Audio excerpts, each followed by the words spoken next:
The Bible, like any other book or subject of interest, has been misunderstood and misinterpreted by many individuals through the centuries. The result is that some of these problems have become part of Christian belief and influenced popular culture. Let's take a look at some of the most common biblical misconceptions and see what the scriptures have to say.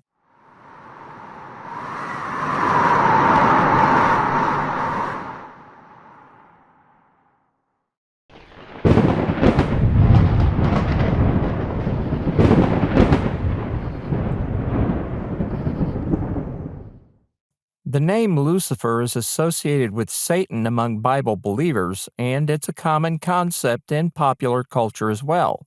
But is the devil's name actually Lucifer? This misconception is based on similarities that appear in the writing of the prophet Isaiah, statements Christ made to his disciples, and a passage from the book of Revelation. Let's take a look at each of these and then compare what we find. Isaiah writes, "How art thou fallen from heaven, O Lucifer, son of the morning?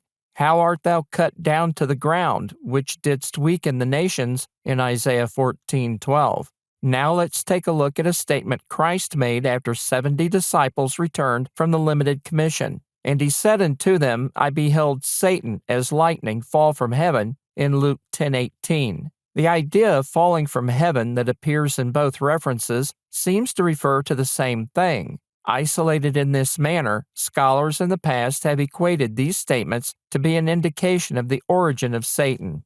In the book of Revelation, John describes a scene that sets the stage for this interpretation.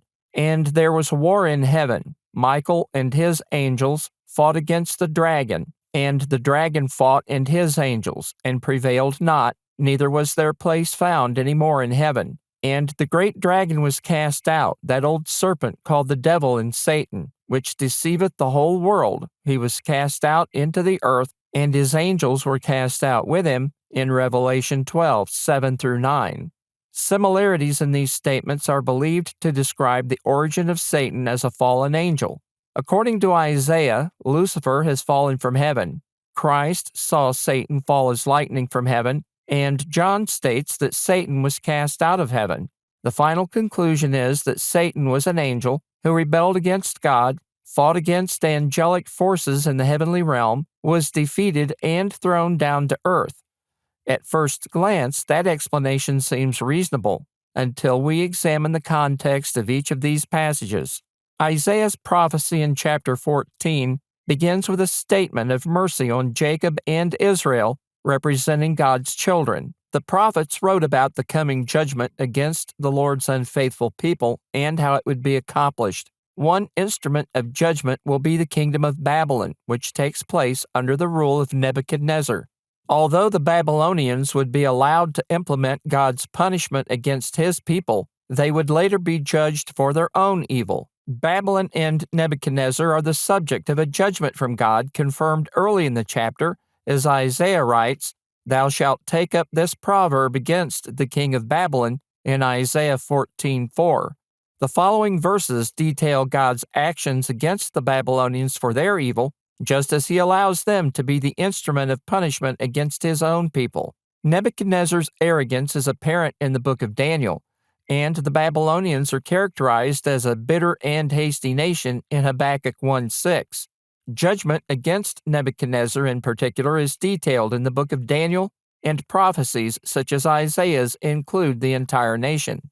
In Isaiah's writing, Lucifer is used in reference to Nebuchadnezzar, who would be cast down in his arrogance by God's judgment. Lucifer in this passage refers to the planet Venus, a bright body visible in early morning and well known in ancient societies. Stars and other celestial bodies are used in prophetic language to refer to governments, kings, rulers, and their power. From the context, we can conclude that Nebuchadnezzar, not Satan, is the subject of the passage in Isaiah. Christ told his disciples he beheld Satan as lightning fall from heaven, which is a reference to the effect of the message being preached and the coming fulfillment of God's plan to save mankind. The power of Satan lies in deceiving and tempting humans to sin and be separated from God throughout eternity. The writer of Hebrews speaks of the effect that Christ's sacrifice had on humanity and the power of Satan. Forasmuch then as the children are partakers of flesh and blood, he also himself likewise took part of the same, that through death he might destroy him that had the power of death, that is, the devil, in Hebrews 2:14. When Christ came into the world, his presence marked the fulfillment of God's promise to save humanity made to Adam and Eve in Genesis 3:15. The gospel neutralizes Satan's power, taking away the fear of death and eternal judgment. In that sense, the loss of the devil's power is characterized in this passage, describing him as falling from heaven. Satan's defeat was imminent and sure. Although there is a similarity in language between the prophecy of Isaiah and Christ's statement, they're discussing two different subjects.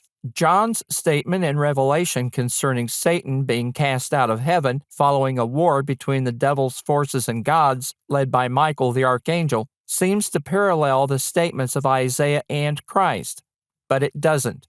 The book of Revelation is written in signs and symbols. The opening of the book specifies the events foretold would shortly come to pass and were specifically addressed to the 7 churches of Asia.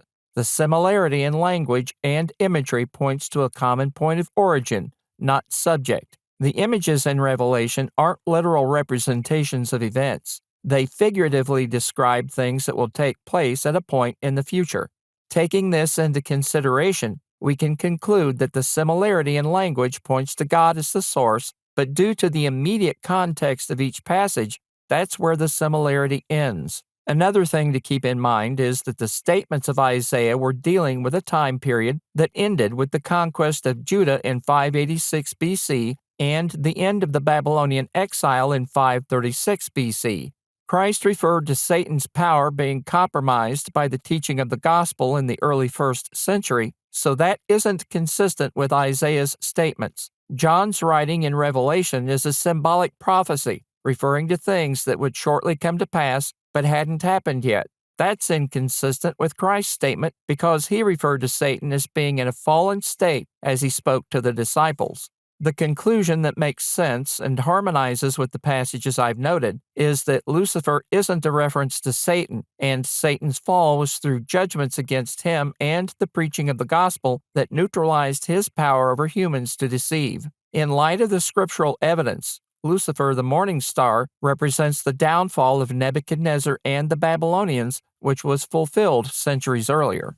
This doesn't mean that Satan is powerless now. Peter states, "Be sober, be vigilant, because your adversary the devil, as a roaring lion, walketh about, seeking whom he may devour," in 1 Peter 5:8. Satan continues to work to deceive the world according to the Apostle Paul in 2 Corinthians 4:4, but his influence is defeated by the presence and power of the gospel. Individually, we can overcome this by understanding the will of God revealed in the Scriptures. When we come to a knowledge of the truth and obey it, we are translated from the kingdom of darkness into the church, the body of Christ, in Colossians 1:13.